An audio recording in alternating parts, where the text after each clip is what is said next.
It is the West Tigers podcast, episode number 446. And I've got to clarify, Nick and Josh, that 446 is the number of episodes that the West Tigers podcast has done. It's not the number of West Tigers podcasts there are out in the market. Although at 446, I think the number's pretty close to that. A it bit Would be rough. far reminds off. it reminds me of a little bit that Simpsons episode where the guy says, the shopkeeper says to Bart, I think it is, you better hurry up in 10 minutes. This place turns into a Starbucks, and all the stores are Starbucks. So, no, this is the West Tigers podcast. It is our episode number 446. And Nick and Josh are here. And gentlemen, the team has been named. It's the final countdown. Leichhardt is a sellout for Saturday afternoon at 3 p.m.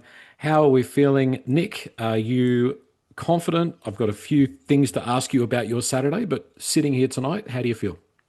I'm never confident, Joel. I don't think I'll ever be confident. But the team that's been announced is pretty good. I think most of it's pretty much what we expected to see, with the exception of Stafford Toa, and that's a worry, right? I know we spoke about that during the off season and even at the end of last season with him Mm. carrying an injury, and he's had that arm strapped up for a while. So he's obviously been ruled out this week, and a little bit of a reshuffle in the back line with Luke Laulaliti coming in and Big Hamasi going to the centres. So we'll get into the lineup, but look, I think it's pretty close to as strong as we've got. So I'm very curious to see Mm. how we go. Our first hit out in an NRL game, which is pretty significant post trials. And also we get first look at Kai Pearce-Paul, which is pretty exciting. So Yeah, yeah. looking forward to it, Joel. There's a few unknowns around this game and around the team at the moment. Josh, how are you feeling in terms of your confidence levels at this point? Look, obviously, I'm really excited. I think my confidence levels are fairly high. I think we've had a good off season. It's always hard coming off the bye first up, so that's always a concern. Um, it's interesting with Toa out. We talked about backline depth being a challenger in the preseason. Obviously, I'm excited to see Makasini, and especially I think the centres is his natural place, but he was amazing on the wing. I'm nervous about Luke Lally, although I thought he Mm. was much better in the trials than he'd looked in previous years. So hopefully that's a good sign. Yeah, he did do very well. I'm not the world's biggest Luke Lally fan, but he did do, to his credit, I thought he did very well in the trials and accounted for himself really well. Skelton on the bench, though, seems a bit of an odd move. And if you watch Jerome Luai, he did a press conference this morning. It came out on YouTube. And he was sort of intimating that Toa is still a chance, but Toa hasn't been named anywhere. So unless there's the mystery, the New South Wales Cup team, I think was not there was a centre position that wasn't named there, but I think when I looked again, it might have been Patrick Herbert listed there. But the wings today, Nick, it is a very very important position. Luai's got a little, Lily's got a little bit of experience there now, but it's a key spot for us, isn't it? And it would be very nice if he does continue that form on, because sometimes I've got my heart in my throat. Yeah, I'm the same. Luke Lalali, he's a little nuggety guy, and he runs at the line very, very hard. So, and he showed that in the trials what he can do. What I think everyone loved about watching Hamasi in the trials is how destructive he can potentially be down that edge as well. Mm. He does shuffle in to the centers, and I know he's a center slash winger, so we'll get to see, I guess, another dimension to Hamasi's game on Saturday afternoon. But yeah, look, he's going to give it a crack. I guess we will miss a little bit of that height that Hamasi would have if he was playing on that wing. So he may be a target under the high ball, but I'm sure the Cowboys will come up with a good strategy and test him out. But I'm also looking forward to watching Hamasi at centre. Maybe he won't be that Tuiaki type runner down the edge Mm. that we saw, but it'll bring an extra dimension to his to what he will bring, and curious to see how he plays one in from the edge. So some interesting dynamics. Josh, just back to Toa, like it seems to me, as we referenced, like he was struggling late last year, clearly had an injury to that arm. And we're here in round two, and he still seems to be. I don't know if it's the same injury. I don't have the inside information as to what's going on, but it's a worry because look at the form he was in last year. We need him fit and firing on that right edge. Yeah, it really is. And as you said, even in the trials, he had it all strapped up and it didn't look great. If that is what it is, it's a real concern that that wasn't fixed up over the off season. I mean, you look at the New South Wales Cup side, we're one injury away from Heath Mason starting in the centres. So that that is a concern. And I think, you want him to be fit at the start of the year. Hopefully, it's only a 1 or 2 week thing, but I think we really do need him. Although I think moving Taylor over to that right centre, like the Taylor May to Taruva combination, is kind of exciting as well. So it'll be interesting to see how that goes on the weekend. Yeah, for sure. Of course, no Latu Fainu as well. Bunty Afoa named in the New South Wales Cup team. As we said, pretty much what was expected. Whenua Pole got the starting position up front, and of course, Pole starting at lock, which we spoke about quite a bit over the off season. We'll circle back around to the game in a few moments' time. I wanted to ask Nick. Now, Nick, why aren't you going to be at Leichhardt and watching the game on Saturday afternoon? First game of the year? First game of the year, and I have a Leichhardt membership, so it's one of my ticketed games. Would you believe my wife's cousin, who is a Cowboys supporter, is getting married on Saturday afternoon? I think the ceremony is at about 3:30. Yeah. When I found out the date, when he shared the date with the family, I did let the group know and directed it to him. I said, "What are you doing? Like this is a huge mistake.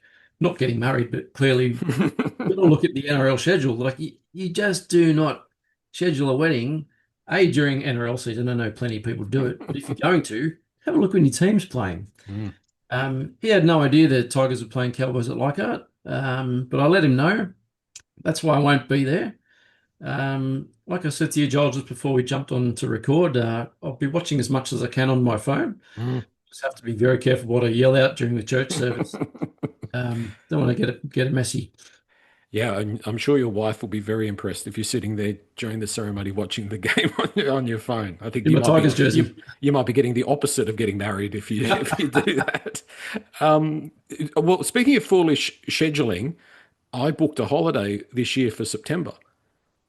And maybe that was pessimistic. Maybe that was just I didn't think about it. Or maybe I'm so used to the West Tigers not playing in September. Maybe it'll all be moot and it won't mean anything. But just putting it out there that if the West Tigers do finally make the finals in 2026, I'm not going to be around. So, dear. Josh. I've done the same, Joel. We've booked a trip to New Zealand over the grand final period. So, right. Look, I'm hoping for the first couple of weeks of finals we do well. And look, if we do make the grand final, I'll be celebrating that in Queenstown. With hopefully beating the Warriors would be nice for them there. So that'd be great. Yeah. Well, I'd like the odds for that. The West Tigers against the Warriors in the grand final. That'd be pretty long odds, I'd say. But hey, you never know. Stranger things have happened. Now, also on Nick's busy social life, he's been playing golf as well. Tell us about the golf, Nick. Yes, I was really lucky, Joel. I was a very, very late invite to West Tigers Corporate Golf Day, which they held a couple of weeks ago out at Lakeside Golf Club at Camden, formerly known as Camden Lakeside. A fellow called Murray McDonald, who's the father of a mate of mine, is a sponsor, and he gave me and my mate Coops a very late invite to play. So this was a couple of Thursdays ago, but Murray, being a sponsor, managed to get a pretty cool group to play in, which was I was joined by Appy Corau. Okay. So managed to spend a very slow, wet day on the golf course. It took about 5 hours to complete the round playing with Appy, which was really good. Got to chat with him the whole way around. And when you're in a very small group of only 4 people, you do get to hold a conversation, and poor old Appy had nowhere to go, so he was stuck with me. He can't just jump onto the next hole and get away from me. So he was really good. He was very accommodating. I asked a lot of questions. I didn't try to go overboard, but just try to keep it fairly friendly. But it was really good to speak with and good to play with. So just confirms everything we know about him. He's just a great fella. Not a bad golfer. Loves his golf. Yeah. Obviously doesn't get to play as much as he wants to. He's got a few, a couple of young kids. And his wife obviously would like him to be at home as much as possible during his downtime. So, Yeah. like most of us dads, we kind of get stuck in that sort of, well, not stuck, but we get held accountable by the wife to be a family person, a father figure. But yeah, really good guy, Joel. So That would have been good. yeah, did get to run a few questions by him. So just quickly, if I can just summarize what we went through, I did ask him where he loves or where he prefers to play. He says Yeah. Leichhardt Oval, hands down, loves it. Okay. He said it feels like home. Gave the young kids a really good rap. So Javon Andrews, he just said he was classy. Said really willing to learn and shows a lot of really good signs during the off season. Obviously, Jared Hayward as well, says he's a natural footballer and thinks he's got a whole heap of potential. Great. And obviously, Hamasi, he said he's a freak and he's ready for NRL, which is obviously why he's been named this week. And we did see what he did in the Panthers trial, which was amazing. I Excellent. did ask him about his origin aspirations, and he said he would love to go around if he got the opportunity. So he'd love to play for the Blues again. One good thing too, I did ask him how he was finding the off season or how he found the off season. He said the club's been really good to him. They've actually restricted the amount of minutes and sessions that he does, just to try and keep him a little bit fresher. He did say that there's a lot of set metrics that as long as he can hit those metrics, they're happy to rest him and let him take it easy. So, he was looking and feeling and talking really positive. He did say that we're a really good chance of cracking the top 8 this year, and the goal is clearly on final. So really encouraging to hear that from your captain. I know they're going to say that regardless, Yeah. always the end goal, but I felt really positive after playing and speaking with Appy, and I did ask him pronunciation on his name, and apologies if I get it wrong, because I'm sure I will. He did say it's Appy, and he's been introducing himself as Appy his whole life and being called Appy in return. So Appy, I'll do my best, mate, but yeah, great fella. He needs to go to deed poll and have an R put in there because it's. And what about the names that are the other way? Like there is a letter in there that's superfluous, but in this case, a perfectly good R would solve the problem. But anyway, let's not get sidetracked. The number one question though, Nick, is did you beat him? It was actually a team game. You're supposed to say yes, Joel. I did. Yes. Yes, Joel. I did. Yes. But that's probably bad for his confidence. You should have let him win. Okay, back to more current affairs. We'll talk about the game in a moment. I just wanted to put under the microscope a little bit. I've only seen I think there's only 2 episodes out as of the time of recording of the West Tigers video in regards to the off-season. The first episode was all about the young players coming back to training. The second episode was the more experienced first graders coming back to training. There was a focus on Taylor May. There was a focus on Kai Pearce-Paul. Josh, what did you make of those videos? I thought they were good. Not quite as slick as what we got last year with that Queensland training camp, which was really top shelf. I was very excited for video 1, Joel. Unfortunately, I didn't actually know that video 2 had come out. I've been very busy at work this week. But video 1, I was very excited by young Jared Hayward and just his attitude and his energy and his speaking, and obviously really interested in Benji really setting the standards. I thought that was really important and good to see, and the real focus on fitness and about if you're not hitting these, you can go. Like, I think that kind of level of standards is something we haven't always seen from a Tigers club. So it was very exciting to see that. So yeah, very, very keen on those standards being set. It was interesting, Nick. I thought just on Benji, I think he sort of forgot that the cameras were there. And what I picked up on was a little bit of a reference to things have changed from last year, where it felt like he was saying, last year we had a certain standard, this year things are different. Did you get that same feeling? Yeah, I did. For a minute, I thought you were going to say there was a reference to swear words because he dropped a few F-bombs. He did. Yeah. Which was raw emotion, right? Really good to see him coming across like that because you don't obviously see that in the public eye. But yeah, you're spot on. And if I just go back to what Appy was talking about as well, he said that he can really feel a development in the squad over the summer as well. He said the new additions that have come into the team have added a lot. And they've also fit right in. And I know I did watch the second episode last night, Josh, and what who was saying it? One of the boys was talking, or it might have been Benji actually, talking about Kai Pearce-Paul coming in. Said he just fit in straight away. And Kai Pearce-Paul actually on day 1 training They were just talking to him quickly, and he said, I love the culture here. It's great. I love the group. The boys are fantastic. It feels like the right move. Nice. So I think the culture is growing. Obviously, and we've said it before, they all love Benji. They all came here for Benji. They're all playing for Benji.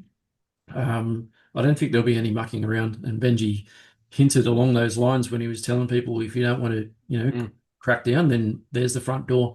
And one interesting thing he said was, you won't be the first people that have been shown the door. It's happened before. Yeah. So, Yeah. we've lost club players like David Nofaluma for reportedly or allegedly poor attitudes. So if it happens again, Benji's not going to take any crap. So yeah, hopefully that those standards that are being driven return results, but we'll soon find out. I thought it was really interesting, the Royce Hunt bit in the first video, that he came back fit. Yeah. It's not like he had a big off season and got fit during the off season. Clearly, he got strict instructions, kind of don't come back fit or don't come back. And he was looking great at the start of the off season training. So that I think was really impressive. That kind of says at the end of last year, Benji's really laid down the law for obviously someone like Royce, but hopefully for everyone. And they've actually come to start preseason training fit. You don't want to waste 3 weeks with players getting fit. So I thought that was really impressive. Further to that, I thought what surprised me a little bit was how tough he was on the young players.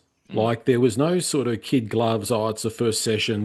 Don't worry about it. Take it easy. But he was getting into them pretty well, which was pretty surprising. But yeah, like Royce Hunt is almost unrecognizable. 8 kilos, he said when he was having coffee there with Hamasi Makasini. He's dropped 8 kilos. We know that Bundy Afoa came at 120. He's apparently lost about 8 kilos or 12 kilos as well. I think, and I've said this in the past, and probably been disappointed, but I think we are fitter and stronger than we were a year ago, and I think we needed to be. And that is definitely a reason to make me optimistic. Something else that caught my ear was Benji talking about Talon potentially winning the Dalian Centre of the Year this year. He's really expecting big things. And Talon said, I really wasn't that fit when I came back, and I'm a lot further on than where I was when I came back. And you look at the impact that he had for us when he did come late last year. Fingers crossed that that back line, if he's fit and firing and Hamasi's there and can do what we all think he can do, it's plenty of reason to be optimistic. Just on Benji, the other thing I was probably going to mention is, if we go back to Sheen's philosophy of you need to be 50 games in before you're a first grader, I think if we've all studied Benji pretty close in his coaching career, but in those videos, Nick, I saw a coach. Like he's the first year he was here, we associate him with being a player. He was still a bit younger. He was still green, but that was more like a coach that I saw. 100%. He's got some pretty good mentors as well. I know he's always spoken about how close he is with Wayne Bennett. And he was obviously coached by Wayne at a couple of clubs, but look, he's certainly had enough time now to grow into the role. He's had enough time to figure out what he needs to do coaching wise and how he needs to run the place and who he best works with, regardless of how many people have bagged him for selecting mates like Chris Hyington and Brett Hodgson alongside of him. But I think bottom line is he's such a good people manager, and if you can get the right people under you to come and buy into your philosophy, put in the hard work and play for you, then you're only looking at a positive outcome. So obviously it's a huge year for the club and it's a massive year for Benji because, and I've said it before, I don't want to miss the 8. Like for me, it's do or die. Like we have to be playing finals this year. That's a lot of pressure to put on the club. It's a lot of pressure to put on Benji.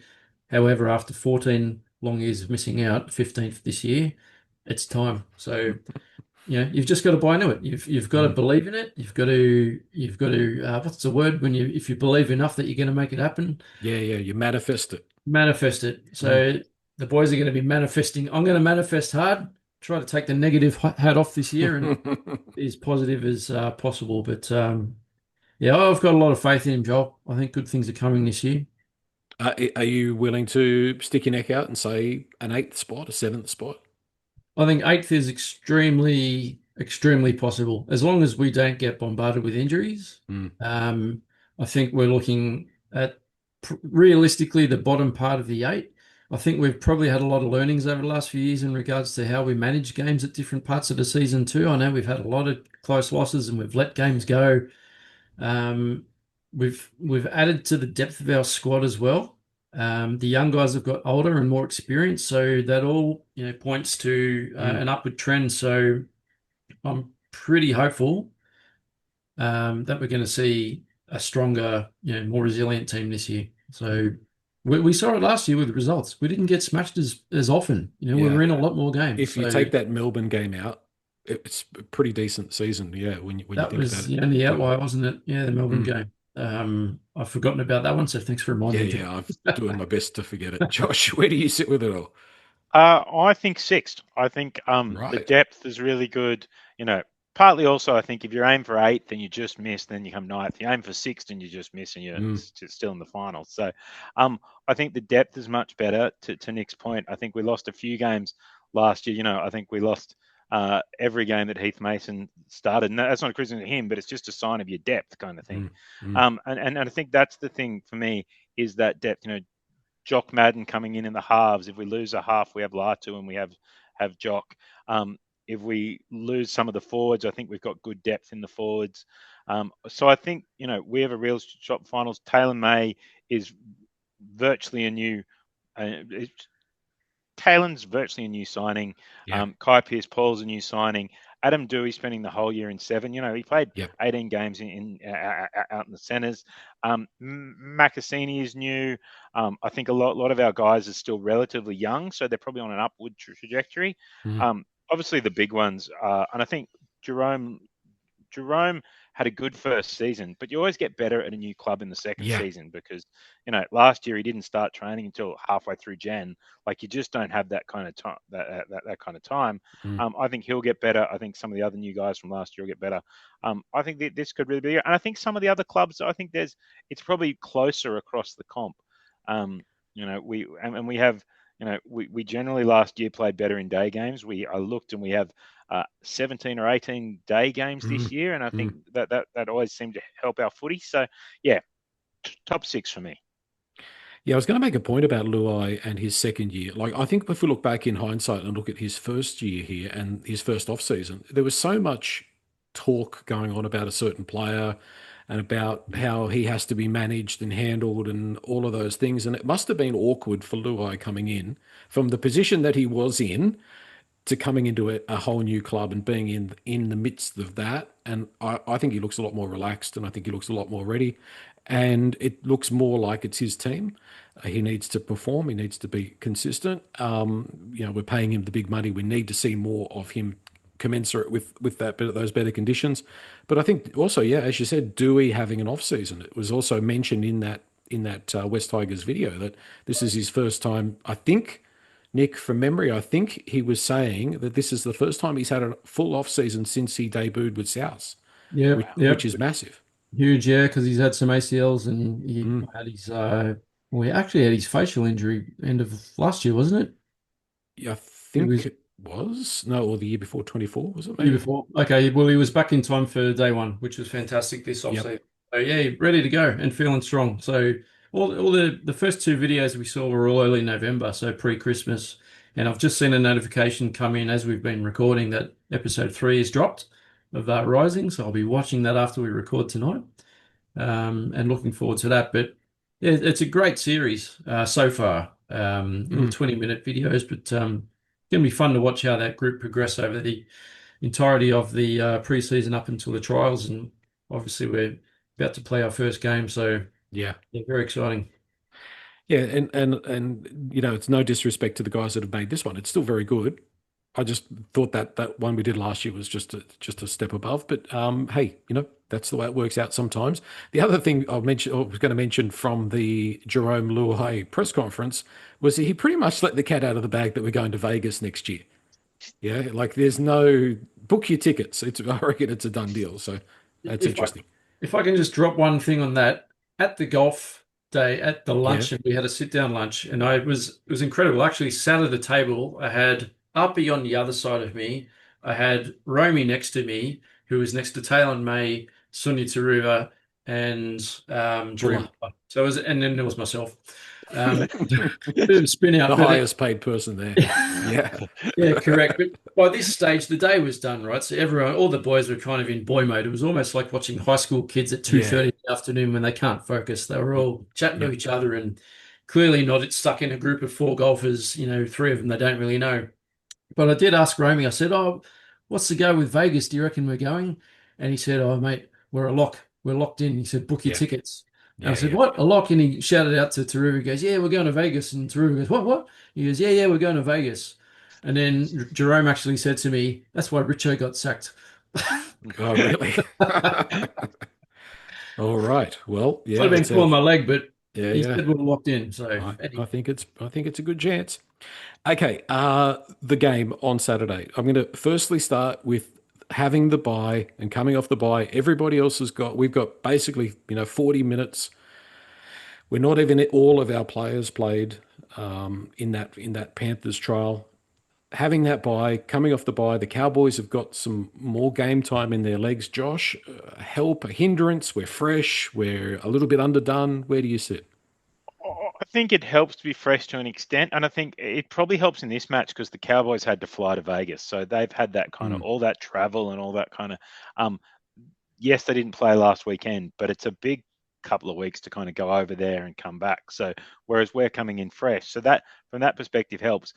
But you always see the team with the first round bye. It is a bit of a challenge because it's your first game, and you kind of, yes, you played some trial footy, but as we saw with the Eels, who won the preseason trial and then got 50 put on them, mm, trials aren't the same. mm. So I think that'll be a challenge. But I think what you'll see is the boys will really focus on defence for that first 20 and kind of hang in there and kind of warm into it. And then after that, especially on a sunny Saturday afternoon at Leichhardt, hopefully the crowd brings them home.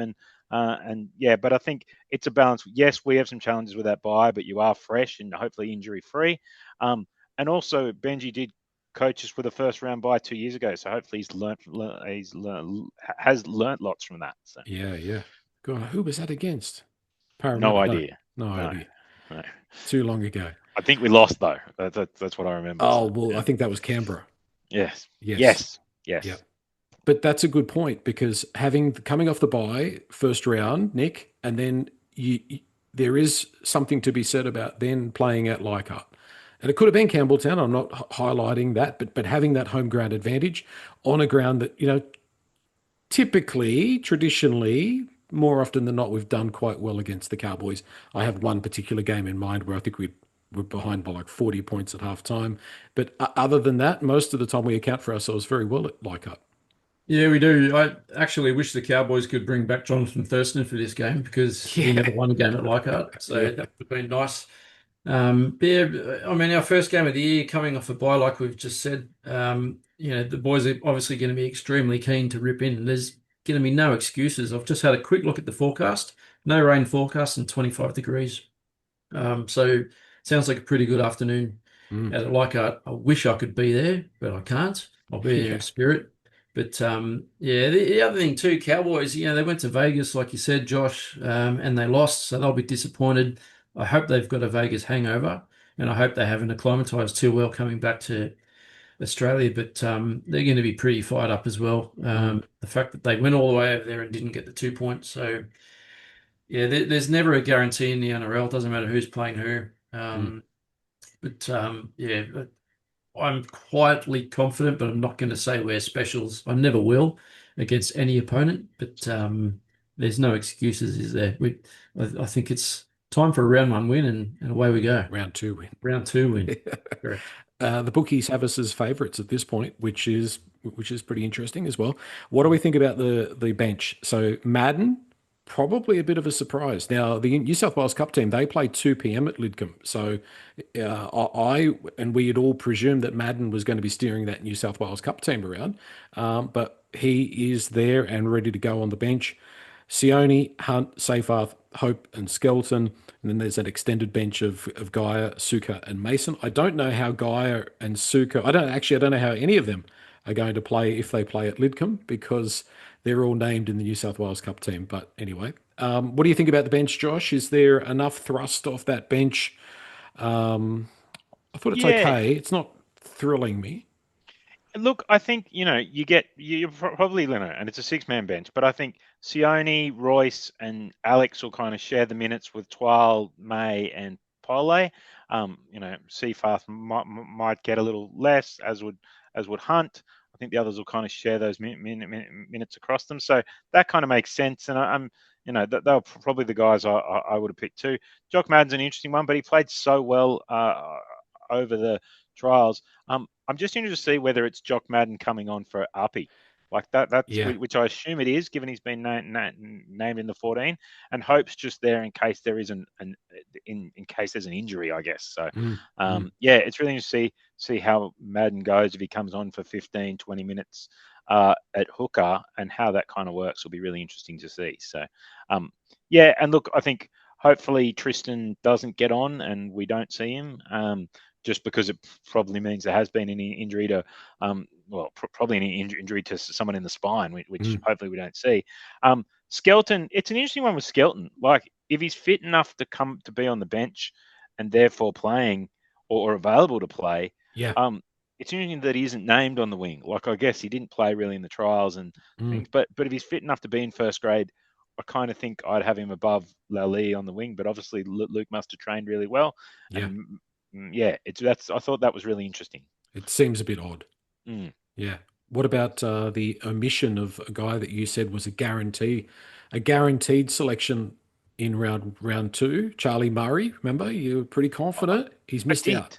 And I do feel bad about that. I think I would have had him, I would have definitely had him in that 18 jersey over Tristan Hope. So I think if you got Madden coming on to play in that kind of the Appy role, then I would have had Tristan Hope in reserve grade, and I would have had Murray, who can play a bit of hooker, who can play back row. I think and he kind of has that different body shape. I definitely would have had him in 18. So it's probably the same 17, I thought, but I thought Murray would have been in the 18.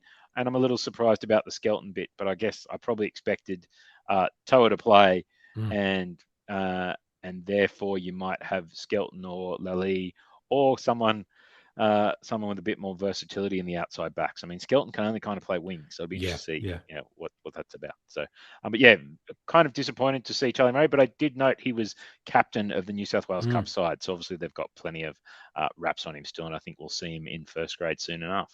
And playing at lock, I think, from memory. Yeah.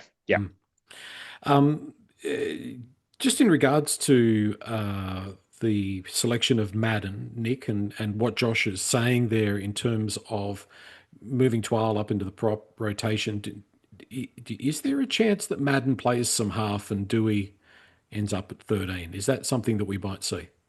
Yeah, I think so. Excuse me. Actually, everyone expected Dewey to be starting at 7. He does look more like a back rower or a lock, because he's tall. The world's biggest halfback. Yeah. Excuse me. Yes, he is. So I wouldn't be surprised, Joel, at all. I actually do expect to see more of Madden and Tristan Hope playing on the weekend, but time will tell. It's going to be interesting. This six-man bench, I haven't figured out how it works yet. I don't know if Benji has yet, but they must have some ideas. I'm the same as you, Josh. I have no idea what Skelton's doing, number 19. I can only think he's there for backline coverage. If something happens, they'll reshuffle and he'll jump in, either center or wing. But yeah, it's going to be interesting to see how it all pans out on Saturday. Of course, for the Cowboys, Tom Dearden, the player that worries me the most. He tends to have that. He tends to play well against us. Touch wood, he has a shocker. But he is probably and drink water. There's a few threats in that Cowboys team still. But I think that the biggest thing, and it's something that a few people have mentioned out of those round one games. I didn't see them all, but what it seemed to me, Josh, was that when a team gets momentum, it's very hard to sort of sway that. And we've seen that in the NRL the last few years, when you've got that momentum and you tend to get the refereeing decisions and the six agains, and you've got to tackle and tackle and tackle. That's going to be the difference, I think, not specifically in this game, but in the NRL this year, is playing around the rules and making sure that you are able to wrestle back momentum wherever you can. 40-20 is that sort of thing. Getting the ball back from dropouts, I think it's absolutely fundamental. Yeah, and I think that to me, like you saw in the first round, there were lots of six agains. Obviously, they've extended that rule for an extra 20 minutes. Plus, it's early in the season, so the refs keen to give six agains, keen to give penalties. Yeah. I think that really drove the momentum in a few of those games over the weekend. But also, I think it really goes down to Benji's talk about fitness. Like, if you can be the fitter team, I think that helps you win that to win that momentum. Yep. I also think, if you've got Royce Hunt coming off the bench, hopefully he gives you that kind of momentum changing too. But obviously, there's some worries in the Cowboys side. There's some big boys there. I think that side is, their pack's always been big, but not necessarily mobile. They're not a team that historically defends very well. But I will be happy if we wake up on Saturday and Drinkwater is out injured. So, he won't, because he obviously did go off in Vegas. So I was kind of hoping he wouldn't be named. So I think he's the one who really scares me. And then you've got you've got Helam Lukey, you've got Tamalolo. But I think if we're fitter than them and we're kind of gaining, being fitter allows you to not give away six agains, allows you to not give away penalties. So hopefully we see that come to life on Saturday. Yeah, and good old playing good discipline as well. There's some interesting matchups when you look at the team list 1 through 19. I'm just thinking, imagine if there was a sparring match. 17 versus 17 is Alex Seyfarth versus Matthew Lodge. There's a couple of angry young men right there. That's a great night at the boxing. That's fantastic. Yeah. That's the behind the grandstand at 6 o'clock. Yeah, you can sell tickets. What's our predictions? What are our feelings, Josh? You going with the odds? You're saying West Tigers are going to win? I think the Tigers are going to win. I think it'll be tough. I'm thinking 24-18. I'm thinking the Tigers will get home. I think we'll hold them out early, and that'll give us some confidence. I think we'll see a bit of back and forth. Both teams have good attacking skills, and I think we'll kind of be up 24-12, and then they'll score a late try to kind of improve the score. But I think we'll be hopefully not too worried in the last 5 minutes when we're at the game, because I hate the kind of end of game at the Tigers, and you're always worried. I'll still be worried at 24-12, but I'd be worried at 50-12. 100%. Yeah, absolutely, Joel. Absolutely. I've seen that before. Nick? You know what really impressed me with the 2 trial games against Roosters and Panthers was our defence after the game sort of settled a bit. So I think we kept Penrith scoreless for the last 60. And I'm pretty sure it wasn't scoreless, but very similar with the Roosters game. We kept them to maybe 1 try in the last 50 or 60 minutes after they got away to an early lead. So I'm feeling pretty confident. I said before, I don't want to get too confident. I'm probably going to throw a silly scoreline out there, but I actually think that there's a lot of belief in the defensive structure, just from what I've seen early on. And I know that defense was very heavy in the preseason stuff, just from what I've seen on the YouTube clips that they've put out. Well, there's 2 episodes of Rising. So I'm going to say Cowboys might score a couple of tries in the first half, but I reckon we'll keep them scoreless second half. I'm going to say 30-10. 30-10. Nice. Yeah, I'm predicting points. Something along the lines of, I think it'd be pretty close, but 28-26, something like that. Hopefully Tigers way. The other question is, how important is getting this result, Josh? If you look at where the club's at, where you look at where what the lay of the land is, getting the bye, having this game at Leichhardt, starting the season, being on 4 points, coming into round 3. I know it's really, really early, but for confidence, for fan confidence, I think it's a big game. Look, I think any home game's a big game. Especially your first one of the year. The crowd's all there. You can bring the fans with you. I think for that reason, it's a really important game. It's a struggle coming off the bye, so and it is only round 2. So if we do lose, it's not the end of the world. I think we'd have to win week 3, kind of. But I think if we do win, as you said, with the bye points, it puts you in a good position. It gives your fans confidence. It gives the team confidence. Everything we've done over the off season, even though we were coming off a bye, we've come out and won. I don't think the Cowboys are going to be a great side this year, so I think that's 2 points you want to bank, especially at home. If you start losing against bad teams at home, then you've got to start beating good teams away, and that makes your season really hard. So, I think it's a really important way to kick off the season, but I think it's a really important 2 points in the kind of scheme of the season too. So, yeah, for sure. Well, we will reconvene after the game, maybe on Sunday night, and I hope my one word is not physicality. I hope it's physicality, but it's used in a positive light, that we bash them. Maybe momentum might be in there as well, positive or negative. And don't forget to leave all the one-word submissions on the West Tigers podcast forum. That's always really appreciated. And boys, enjoy the afternoon. Nick, enjoy your wedding, and let's hope it's a pleasant afternoon for West Tigers fans. Can't wait for the wedding, Joel. Can't wait. Go Tigers, though. I'm very pumped. Like I said, I'll be there in spirit. I'll be watching on my phone. Probably won't be impressing the wife at all, or the guests, or the hosts. But anyway, got to watch the game somehow. But yeah, go boys. Hope we can get those 2 points on Saturday. It would be nice. Thanks, guys. Awesome. Thanks, Joel. Thanks, Nick.